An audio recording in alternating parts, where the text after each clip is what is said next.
Hi, I'm Vanessa Louise. I get asked often, how do you deal with ... Well, today I want to talk about how to deal with insults like water off a duck's back. Isn't life the perfect place to practice and experiment with insults? Why would you insult somebody? Let's have a look at what an insult is. I'm sure we've all experienced having insults hauled at us, but I'm sure we've also experienced giving insults back too. We are only human. So an insult is an offensive word or action. It's used to cause annoyance or anger. Its purpose really is a form of attack rather than defense. And its attitude and position is one of aggression. So why would you use an insult? Really, it's just your judgment on somebody else in the form of attack. You would use an insult really to let somebody know what you thought or felt about what they'd said or done. Maybe it's an opportunity to speak your mind. Are you justified in insulting or judging somebody else? If you were perfect, I might agree, but nobody's perfect. So really any judgment you have on somebody else in the form of attack is an insult. So at the weekend I was actually asked, how do you deal with insults like water off a duck's back? I said, that's a really good question actually.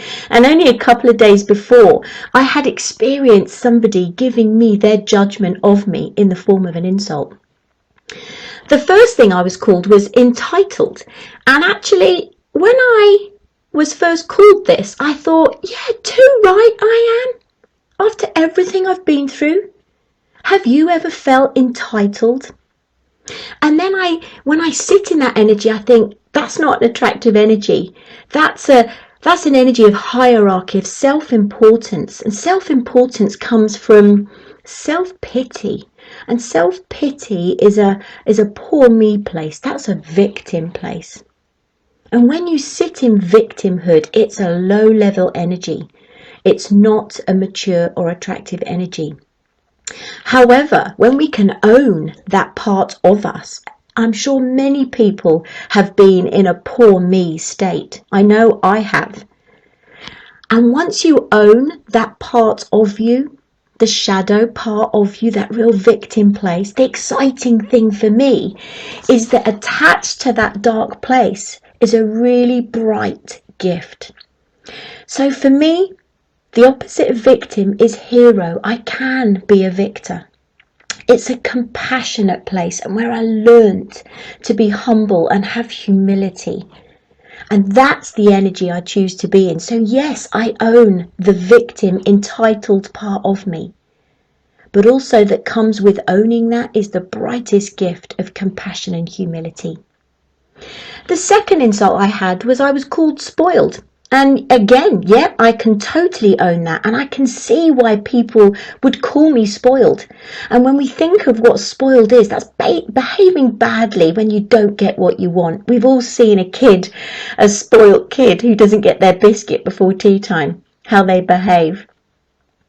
I'll own all of that because I have kicked and screamed when I don't get my own way. But at the same time, it happens less and less because I totally own that part of me. It always seems like I come up smelling of roses. It always seems that I seem to land on my feet. I have an incredibly blessed life.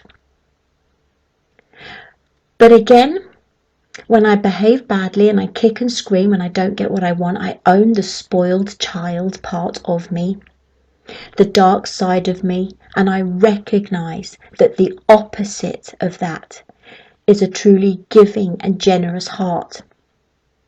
I behave in a good way. I give my time, my energy, my money to charities or family or friends, or I help out colleagues wherever I possibly can. And all of that was born as a result of owning the spoilt child part of me. Now, I'm not very good at asking for money in return for the good that I do. So it shows up in other ways. And that is a blessed life. And once we own the truth, the insult that has been given to us, when we sit and we see the truth that has been said, that's when we can let it go like water off a duck's back. We take from it what we choose. And then we recognise that the person that was offensive in their words or their actions really is just letting us know more about themselves. They're choosing to project their bad feeling onto us because they are unaware that they can do something about the way they feel, or they're unaware that if they took responsibility for their bad feeling, then they too would not want to project that in the form of attack on somebody else or the world around them. That then leaves me to think and feel compassion and love for that person. And I just truly wish that one day they will realise that they too can help the way they feel, and they can choose to feel a better feeling. Mother Teresa said it so beautifully, and I will just read this from the verse I have on my wall. People are often unreasonable, illogical, and self-centered. Forgive them anyway. If you are kind, people may accuse you of selfish, ulterior motives. Be kind anyway. If you are successful, you will win some friends, false friends, and some true enemies. Succeed anyway. If you are honest and frank, people may cheat you. Be honest and frank anyway. If you find serenity and happiness, they may be jealous. Be happy anyway. The good you do today, people will often forget tomorrow. Do good anyway. Give the world the best you have, and it may never be enough.